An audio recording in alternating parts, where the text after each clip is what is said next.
안녕하세요. 정경수입니다. 나는 전라도 촌놈입니다 라고 자신을 항상 소개를 하시고 또 영혼은 한국인이다 이렇게 아주 자신만만하게 소개를 하시는 주인공, 아마 여러분께서 요새는 텔레비전을 통해서 많이 접해서 잘 기억하실 겁니다. 22대 국회의원이신 인요한 의원님을 모시고 오늘 인요한 의원이 왜 나는 전라도 촌놈이냐, 그리고 영혼은 한국인이냐, 이런 말씀을 항상 서두에 두는 그 이유를 좀 알고 싶었습니다. 그래서 이 인요한 의원을 모시고 오늘부터 2부작으로 정가 얘기는 좀 슬며시 뒤로 하고 가급적이면 가정사의 얘기, 삶을 어떻게 살아왔는지, 그 4대째 내려오는 그 가정의 삶은요 엄청납니다. 기적입니다.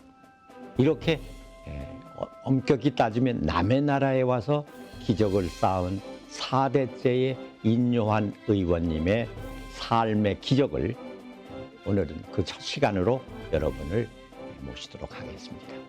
이렇게 오셔서 고맙습니다. 네, 감사합니다. 불러주셔서. 뭐 바쁘시고 그럴 텐데 아유, 아닙니다. 이게 뭐 회의 승낙을 해주셔서 네. 고맙습니다. 제가 서두에도 소개를 했습니다만 네. 나는 전라도 촌놈입니다. 네. 뭐 영혼은 한국인입니다. 처음엔 저 깜짝 놀랐어요. 네. 왜 저렇게 꼭 전제를 해야 하는가? 이제 집안이 여기 호남 지방에서 오래 살았던 이유도 있지만 저는 그 어렸을 때 굉장히 유교 후에 가난했기 때문에 온돌방 아래목에서 컸어요. 그래서 예. 그 우리 순천에 선교부가 있었지만 이 그 선교부 담을 뛰어넘어서 주로 제 나이 또래 다른 서양 아이들이 없었어요. 그래서 제가 동네에서 그냥 아주 재밌게 어마어마한 추억을 가지고 어린 시절을, 그때는 우리가 너무너무 다 가난했어요. 가난했지만 나누어 가지면서 참 인간적으로 살고 이 온돌방 아랫목에서 지식을 배우고 또 지혜를 배우고 어르신들한테요. 네. 군불 떼서 이제 들어앉아 있지 않습니까? 그리고 제일 소중한 거 먼저 말씀을 꼭 올리고자 한 것은 도덕을 배웠습니다. 아, 도덕. 제가 이제 기독교이니까 뭐 예배당에서 도덕 배운 것도 있지만 이 남이 아무리 무리한 행동을 그 어떤 규칙을 벗어나도 너는 인간의 됨됨이를 지켜라. 어른들 이제 전라도 사투리로 사람이 그러면 못 써. 이게 제 머릿속에 박혔고 네. 제가 제일 고맙게 생각한 것은 65년을 그런 사상이 저를 지켜줘서 저는 대한민국에 감사하지만 뭐 전라도 그 아랫목에서 큰 것이 가장 저한테 소중한 시간이었습니다. 그러시군요. 그래서인진 몰라도 우리 인요한 의원님하고 이렇게 대화를 지금 하다 보면은 그야말로 전라도 사투리, 그러니까 우리나라에는 억양이 경상도, 네. 호남의 전라도, 그리고 경기 지방 뭐 이렇게 크게 나눠서 세 개로, 이제 북한까지 하면 이제 북한 사투리. 이래서 우리 억양 자체가 예. 굉장히 그 좀 다양한 듯하죠. 근데 미국에도 뭐 지역별로 예. 뭐 그런 게 많이 있다고 그래요. 미국에 뭐 남부 있고 이제 중부, 서부 그리고 이제 뉴욕 뭐 중심으로 북쪽 언어가 조금씩 다르지만 대한민국이 그렇게 면적이 그렇게 넓지 않으면서도 그러니까. 어떻게 보면 미국보다 더 다양해요. 네. 그러니까 우리나라의 역사를 보면은 네. 삼국 시대가 있었거든요. 네, 네. 그러니까 신라, 백제, 네. 고려. 네. 이제 그 지역이 딱 그 지역이에요. 네. 고려는 이제 서울 중심으로 해서 북한 쪽. 네. 네. 그리고 남쪽에는 이제 충청도하고 전라도가 백제. 네. 네. 그리고 이제 경상남북도 하고 강원도 일부가 신라. 네, 네. 이렇게 해서 그 억양 자체가 벌써 5천 년 중에 그렇죠. 상당한 기간을 지금까지 사용하고 있단 말이에요. 그래서 말 억양만 들어도 아, 당신 저 전라도에서 왔구만, 뭐 경상도에서 왔구만, 뭐 등등 여러 가지 이제 얘기하는데 강원도는 좀 애매해요. 그렇죠. 예, 그래서 예. 강원도 사투리는 경상도 사투리도 쓰고 예. 또 북한 이북 사투리도 쓰고 네. 뭐 좀 등등 좀 다양한 거예요. 지역적으로 네, 네. 막 그런 이제 사투리 억양이 그분의 고향, 네. 소위 소년기를 어떻게 보냈는가를 알 수가 있는 막 그런 그 감지를 할 수가 있어요. 대화를 해보면. 근데 우리 저 인 의원님하고 이렇게 대화를 하면요, 굉장히 친근감이 있고 그 사투리 억양 자체가 전혀 변함이 없어요. 그런데 그 사투리를 그 고쳐볼 만도 한데 아이고, 잘 안 돼요. 그리고 안 되고 정이 들어가 있어요, 말에. 말투에가 전라도 말이 아주 그 친근감이 있고 정이 들어가 있기 때문에 전 죄송한 말씀이지만 별 바꾸고 싶은 마음도 없습니다. 그리고 나이가 들어갈수록 이제 예. 뭐 이걸 고칠 수도 없고 그 팍팍 튀어나와요, 이게. 그렇죠. 예. 그런데 이제 주로 태어나신 지역이 제가 사실 전라도 순천에서 컸습니다. 고향은 순천입니다. 그러나 이제 그 당시에 의료 시설도 없고 그래서 형 바로 위에 형 우리 어머님이 많이 안 낳았어요. 12를 목표하고 6밖에 안 낳습니다. 제가 6남매 마지막인데 아, 그러시구나. 5남 1년대 그 위에 큰 형님들 셋은 미국에서 낳고 들어왔고 부모님이 54년도부터 이제 순천에 와 살면서 그 바로 위에 형하고 저하고는 제왕절개로 낳았기 때문에 예. 그 전라북도 전주 예수병원에서 태자리는 거기입니다. 예. 거기서 태어났지만 이제 크게 거기 중화산동. 근데 크게 거기에는 연고는 없고 이제 곧바로 순천에 와서 어린 시절을 보냈기 때문에 가끔 이제 사람들이 혼돈을 해요. 전주 사람이냐, 뭐 순천 사람이냐. 그렇죠. 어린 시절은 주로 순천에서 보냈습니다. 아, 그래서 제가 이제 그 기록을 보니까 분명히 예수병원에서 태어나셨으니까 예. 전주인데 예. 소년기를 순천에서 예. 성장하셨다고 그러니까 조금 애매한 데가 있었는데 이제 그렇습니다. 확실히 알겠네요. 네, 네. 그러니까 순천 사람이야. 그렇죠? 그렇죠. 예, 예. 그 순천에서 이제 주로 이제 성장을 하시면서 네. 뭐 친구들도 많이 지금도 내려가면 많이 만납니다. 그래요. 어렸을 때부터 그리고 은퇴해서 이제 여기 국회 뭐 이제 3년 후에 끝나면은 저는 전라도 순천 내려가서 살 계획입니다. 그러세요. 예. 그런데 이제 본인이 많은 책을 집필하셨어요. 네, 네. 몇 권이나 내놓으셨죠? 제일 몇 권 많은 책을 쓴 것보다 제일 애착이 있었던 책은 이제 내 고향은 전라도, 내 영혼은 한국인. 그러면서 이제 제가 살아온 과정을 이렇게 그 표현했는데 달콤한 뭐랄까요, 추억의 얘기입니다. 어렸을 때 전라도가 그 어려웠지만 참 동네가 공동체였고 초가집 온돌방에서 커간 과정, 그리고 이제 거기에서 제가 꼭 강조하고 싶었던 것은 조상들은 선교사 와가지고 선교사로 오셔서 많은 일을 3대가 했지만 저는 준 것보다 받은 게 많다. 저는 연세대학교를 1980년도에 입학을 해서 저를 의사 만들어준 게 연세대학교와 대한민국 사랑 때문에 그 학교를 입학할 수 있었고, 예.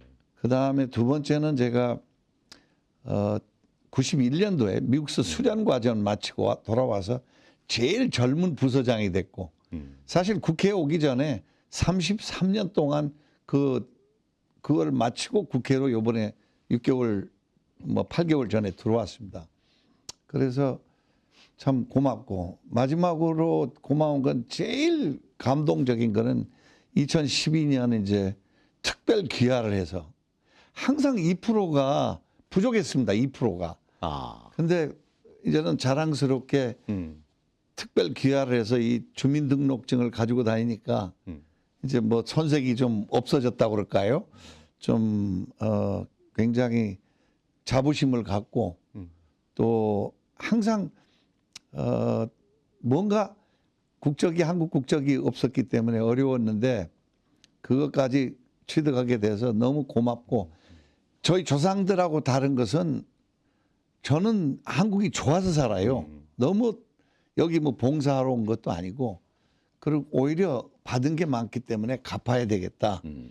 그래서 이제 30여 년 전에 앰뷸런스를 개발해서 119도 돕고 또 북쪽에 뭐 한 30번 왕래하면서 인도적인 지원을 하고 그다음에 이제 저희 병원 생활을 마감하면서 이제 해외 환자를 유치해서 한국 의료 기술이 대단합니다. 아, 예. 그래서 이제 한국에 그 환자들이 많이 와서 불치병도 다 나아서 돌아갈 수 있는 그런 일을 했고 마지막 이제 국회에 와서 그 어떤 날은 요즘은 하도 혼란스러워서 제가 아이고 그냥 병원에 좀 더 있을 걸 그런 생각도 솔직히 합니다. 그러나 네. 여기가 좋고 또 저는 미국에 연고가 없고 이제 여기서 마지막을 보내고 또 소원은 이제 우리 어렸을 때 친구들하고 다시 만나서 좋은 시간을 이제 좀 은퇴하고 보냈으면 하는 그런 좀 소박한 생각밖에 없습니다. 참 인요한 의원 그 얘기를 쭉 들으면은요, 어떻게 인생의 삶에 저렇게 배려도 있는 삶을 사셨나 하면서도 참 기적적인 삶을 살아오셨다. 이런 그 객관적이지만 그런 느낌을 가지면서도 신기해요. 네. 왜냐하면 한국이라는 굉장히 봉건적인 국민성이 있단 말씀이에요. 그런데 이런 그 봉건적인 사회에서도 푸른 눈을 지닌 미국인이 어차피 미국인은 미국인과 그렇죠. 네, 네, 그렇습니다. 그렇지만은 이제 귀화해서 한국 주민등록증을 소유했으니까 한국인이지만은 그래서 또 국회의원 배지를 달았고 그렇습니다. 예. 그렇습니다. 만일에 귀화를 안 하셨으면 아니, 그런 못하죠. 계기가 네. 없었죠.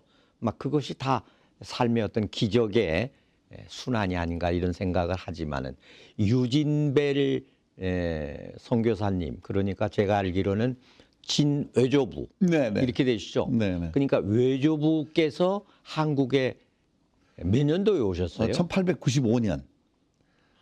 이제 알렌 박사가 1884, 언더우드가 1895, 1885.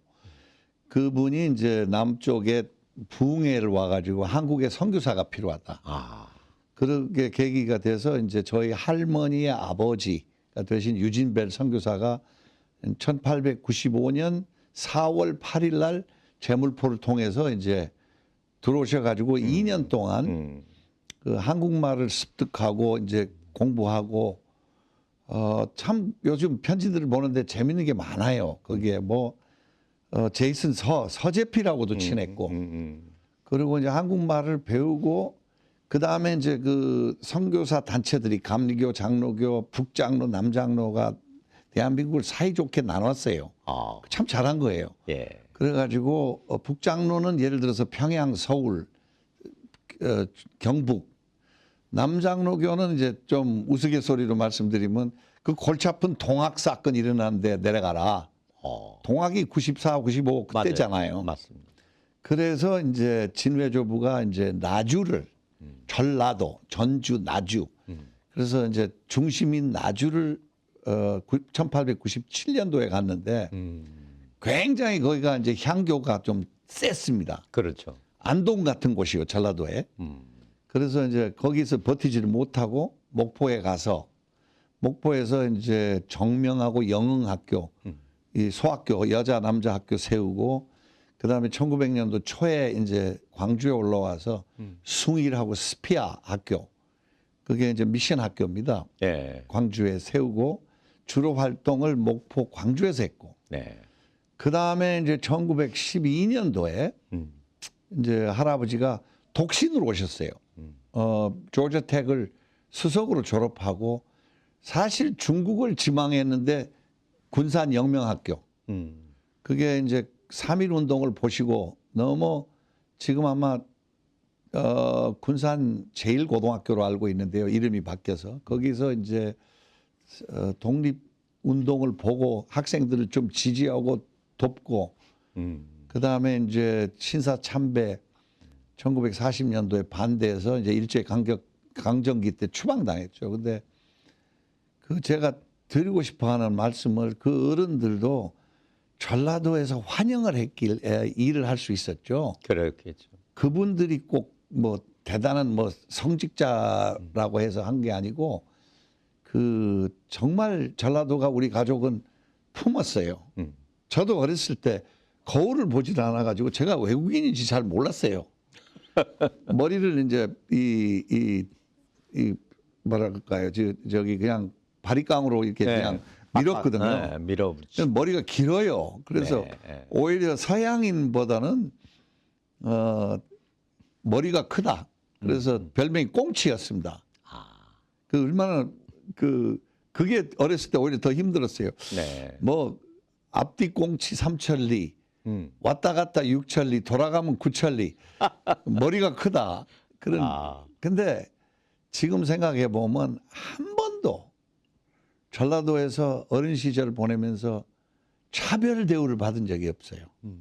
그게 내가 눈물 나게 고맙고 지금 생각해 보니까 외국인이 이상하잖아요. 물론 이제 젊은 아이들이 와서 외국인이니까 와서 구경하고 뭐 손가락질도 하고 그렇지만 어른들은 항상 그 자기 자녀들하고 놀면 똑같이 그리고 가난했지만요. 고구마를 막 이렇게 윗목에다가 쌓아놓고 그 씻으면 또 부패합니다. 그러니까. 그래서 이제 묻은 채. 그걸 흙 묻은 채 꺼내 가지고 씻어서 이제 삶아서 먹는데 얼마나 제가 철딱순이 없었냐면 그 맛있어서 먹는 줄 알았어요. 근데 고구마하고 이제 묵은지하고 같이 점심 때 많이 먹었거든요. 그렇죠. 그게 참 맛있었거든요. 근데 사실은 밥을 못 한 거예요. 그 당시 보리쌀도 부족하고 맞습니다. 쌀밥은 말할 것 없고. 그렇죠. 그래서 지금 이제 돌이켜 철이 들어서 생각해 보니까 좀 미안하기도 하고 그러나 뭐가 기억에 남냐면 그렇게 없는 가운데서 그 친구 부모님들이 그렇게 따뜻하게 그냥 전라도 말로 인역 식구라고 그래요. 인역 자기 집안처럼 네. 그렇게 따뜻하게 대해준 게 나는 지금 갈수록 더 생각이 나고 뭉클하고 그래요. 네. 그 진외조부가 되시는 이제 그 유진벨 선교사님이 네. 독립운동에 또 참여하셨다는 이제 얘기. 할아버지가 주로 독립운동을 더 적극 도왔고 유진벨은 설교에서 이 개화기를 보셨죠. 사실 고종 황제도 서울에 계실 때 예. 권총으로 좀 보초도 섰어요. 그래요. 어려울 때. 근데 이제 개화기 쪽이고 유진벨의 제일 그 재미난 내용은 최근에 발견해서 설교집이 나왔는데 그 성경에 비유를 해서 예. 좀 감춘 거죠. 그때는 말을 함부로 못 하니까. 근데 독립운동을 출애굽이라고 했어요. 그래서 한국인들이 조선 사람들이 그 당시 조선이죠. 조선 사람들이 일본으로부터 출애굽을 할 것이다. 그래서 그 굉장히 강한 말되네. 예, 강한 설교죠. 그렇죠. 그 희망이 있다. 이거 반드시 출애굽이 이루어질 독립하라, 것이다. 이런 얘기예요. 시간 문제다. 이런 희망을 불어넣는 설교를 했더라고요.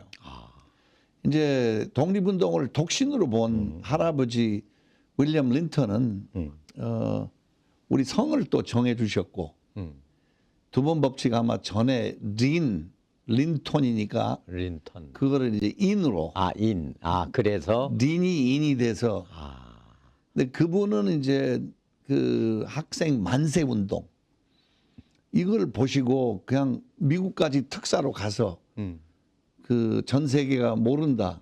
근데 제가 여기서 강조를 하고 싶은 거는 할아버지가 신문 기고한 거 애틀랜타에 보면 우리 독립운동이 간디보다 20몇 년 전 무폭력 저항이에요. 그렇죠. 그 조선인들은 아무 무기가 없다.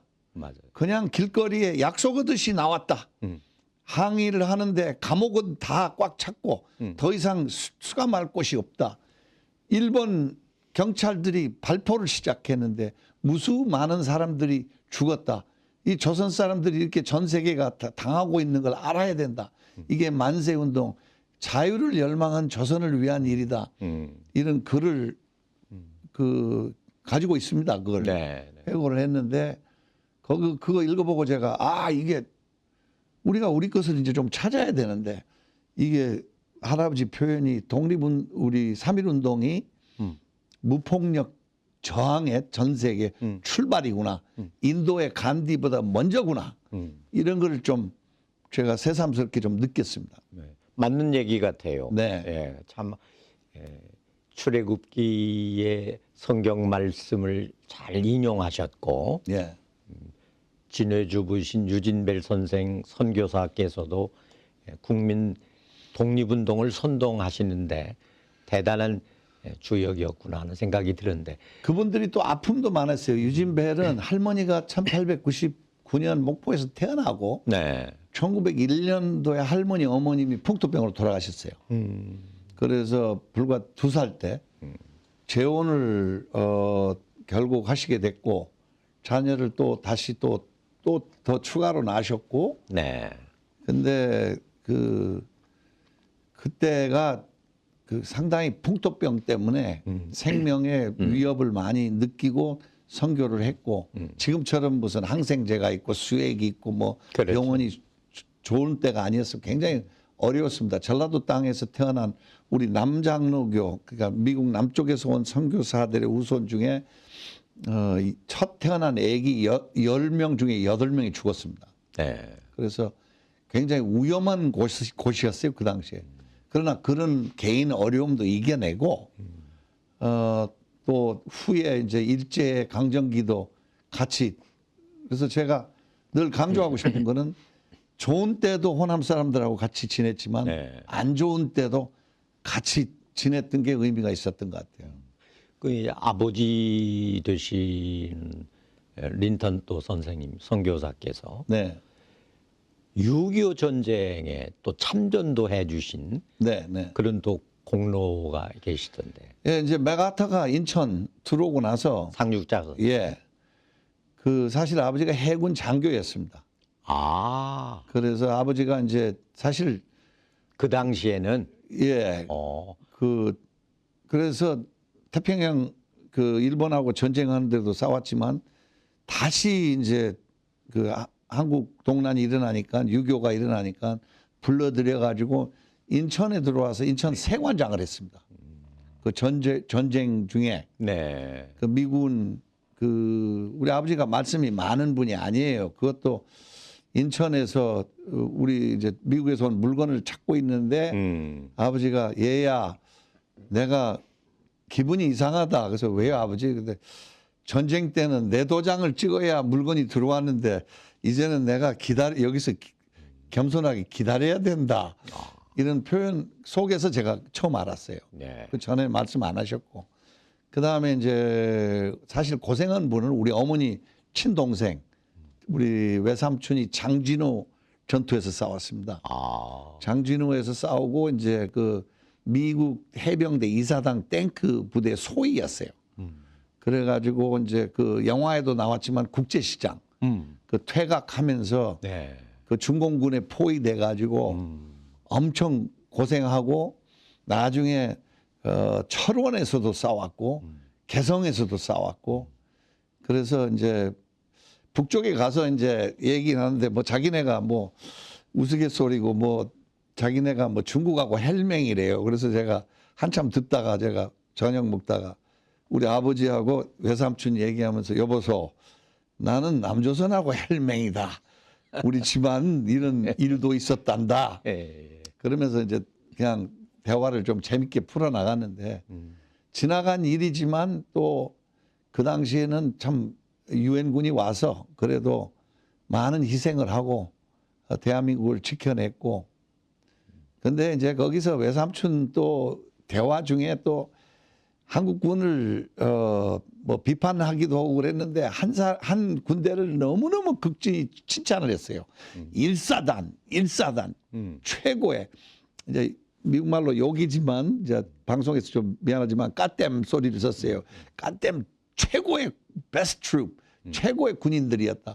알고 보니까 백선엽 장군 아, 도부종 전투에서 싸웠던 예. 백선- 유명하죠. 예 전적. 그분을 얘기한 거예요. 네. 그래서 살아 생존해서 그 어떤 이사회에서 제가 백선엽 장군을 모셨는데 여러 번 그 말씀을 드렸어요. 참 그것도 어떤 동맹으로서 그것도 같이 했다는 것이 참 의미가 있고 저는 참 뿌듯하게 생각하고 정말로 우리 집안은 그 일제 때 3.1운동 또 그 신사참배 반대 뭐 신흥학교 기전학교 다 폐교시키고 다시 와서 신사터했다가 이거 참 방송에서 말씀드리기 뭐하지만 공중 화장실을 지었어요. 네. 할아버지가 그만큼 예. 그 감정이 있었어요. 신사에 대해서. 그리고 이제 아버지 외삼촌은 6.25에서 싸우고 그래서 저는 그거에 대해서는 참 자랑스러운 생각을 가지고 있고 너무 많은 사람이 오늘날 대한민국을 만들기 위해서 희생을 했고 저는 이제서 나이 들어서 이제 그 백선엽 장군에 대한 책도 보고 또 이승만 대통령께서 굉장히 어려운 시기에 대한민국을 맡았고 그래서 다 그분들이 인간이라 좋은 점도 있고 나쁜 점도 있지만 참 대한민국이 참 위대한 나라다. 전쟁의 폐허에서 이렇게 일어난 것은 참 자랑스럽고 제가 일평생 한강의 기적을 다 봤습니다. 그런 일만. 그래서 증인입니다.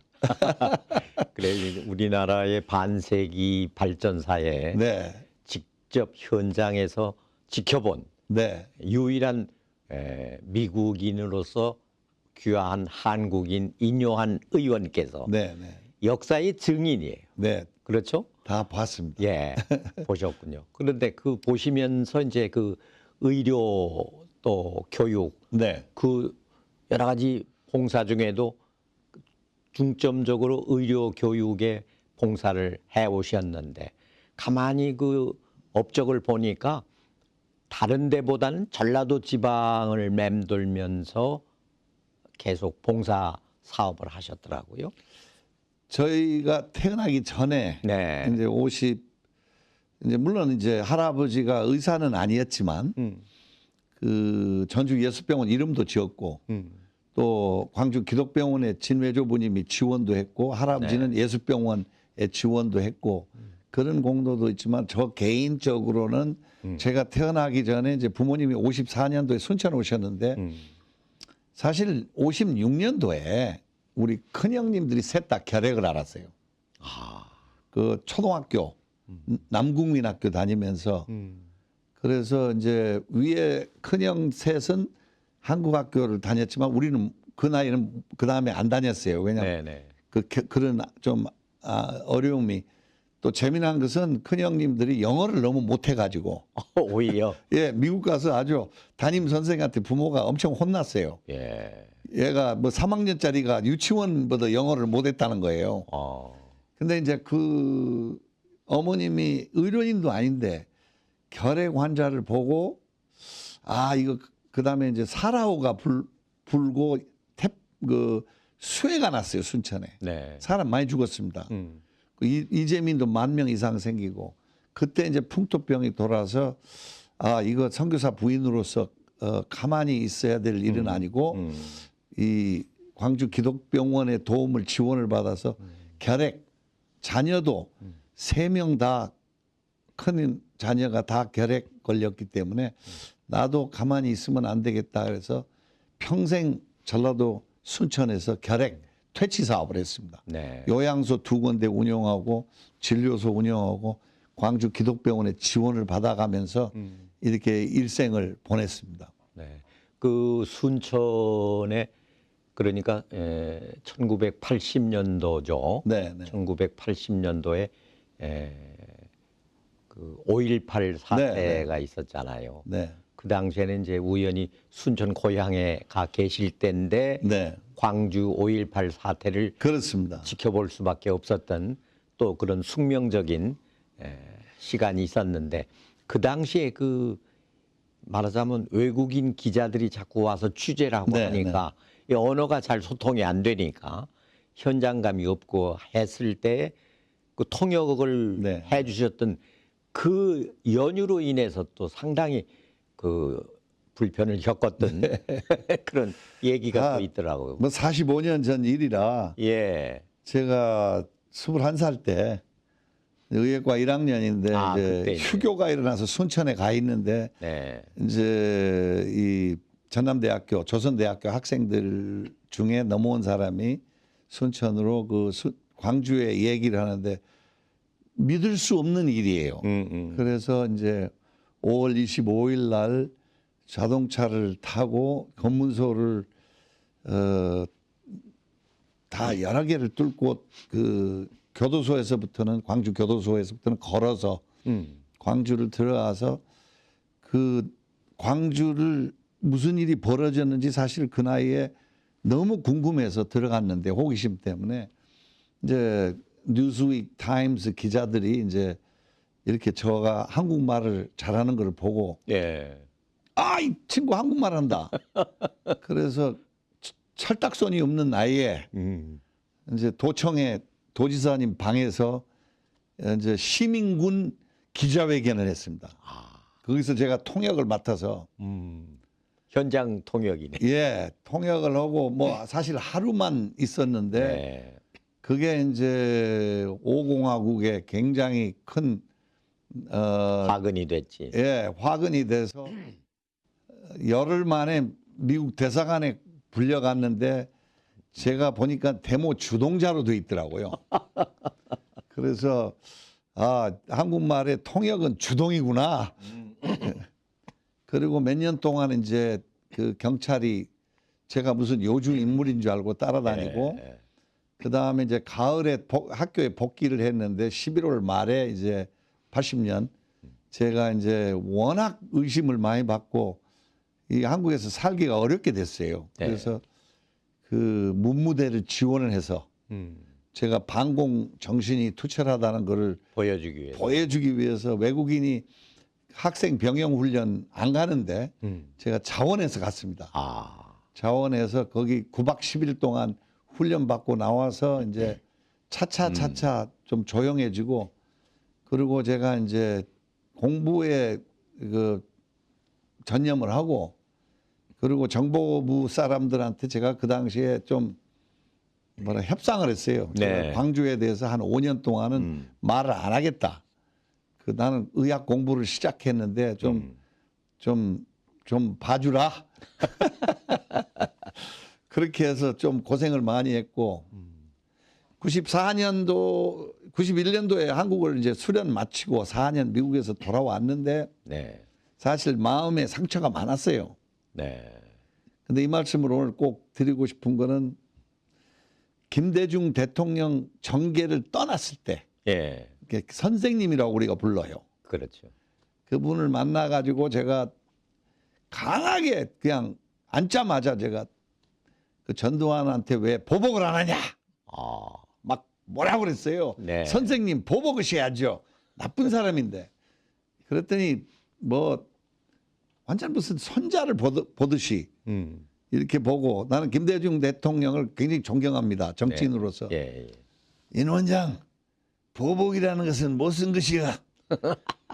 그래가지고 제가 30분 동안 맨델라 강의를 받았어요. 백인들이 그렇게 맨델라를 괴롭혔는데 국가를 위해서는 화합을 했다. 그래서 제가 엄청 김대중 대통령을 존경했고 남북 관계에 이루었던 일들 말고도 이 사람은 노벨상감이다.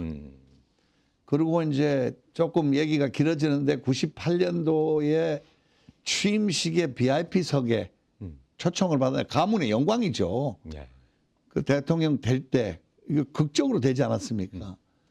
근데 거기에 보니까 전두환 대통령, 뭐 노태우 대통령을 다 감옥에 계셨던 분들인데 그분들을 다 모셔서 취임식을 하는데 울었습니다, 제가. 아, 이분이 처음에는 격분했어요. 저분들이 왜 와 있나? 근데 깊이 생각해 보니까 말로만 마음이 아니라 말로만 보복이라는 것은 못 쓴 것이여 라고 표현한 게 아니고 이분은 실천하는구나. 자기 생명을 위협했던 분들을 포용하는구나. 참으로 훌륭한 분이다. 이렇게 저분은 노벨상감이다. 그리고 오늘날까지도 이제 목사님은 성직자는 제가 손양훈 목사를 멘토를 생각하고 네. 정치인은 김대중 같은 분은 김대중 대통령 같은 분은 참 그리워요 요새. 저도 이제 정치에 다 발을 담았는데 그분이 너무너무 그립습니다. 왜냐하면 그분은 협치, 화합, 포용 근데 그거를 정치권에서 다 좀 잃어버린 것 같아요. 그런 모습들을 보이지 못한 우리가 다시 김대중 정신을 찾아야 된다고 생각합니다. 그 정치 얘기는 거기서 끝내겠습니다. 한도 없겠죠, 뭐. 예. 그런데 이제 그 인요한 의원님이시지만 네, 네. 호칭이 많아요. 네. 변호사. 아, 변호사 아닙니다. 아니? 아유, 저는 그 뭐 글 나간 것은 뭐 아니 짜집기로 아니라는 거가 아니라 변호사 아니요. 자격증을 우리 조카가 변호사입니다. 그게 착각이 와전이 됐구나. 또 진외조부가 뭐 김구 주치였다 이것도 아닙니다. 의사도 아니에요. 예. 그러니까 그 언론에 한번 나가지고 잘못 와전이. 예, 예. 그리고 제가 목사라는 말도 있는데 제가 의학 공부를 했죠. 신학은 안 했습니다. 절대 목사님 아닙니다. 예. 그러니까 목사도 아니지만 의사, 의원님, 예. 또 박사죠. 박사학위. 뭐 연세대학교에서 이제 의대 나왔지만 석박사는 제가 고려대학에서 했습니다. 아무튼 예. 학위를 받았으니까. 예, 예. 박사. 호칭이 의사, 의원, 예. 박사, 예. 변호사는 이제 아니고. 예. 아, 그렇군요. 우리 근데 병원에서는 원장. 아니요. 병원에서는 그 애칭이 얼굴 마담이었습니다. 얼굴이 이렇게 생겼으니까 외국인이 올 때 빨리 불러서 좀 단돌이 한 사람. 아, 예.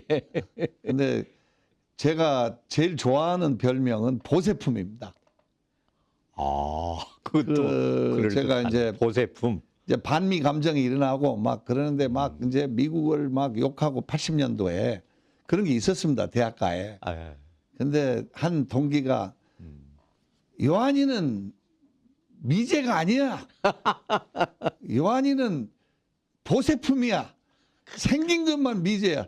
그러면서 더 웃긴 얘기를 했어요. 물건을 만들어서 수출을 했는데 결함이 있어서 빠꾸된 거야. 그래서 제가 예.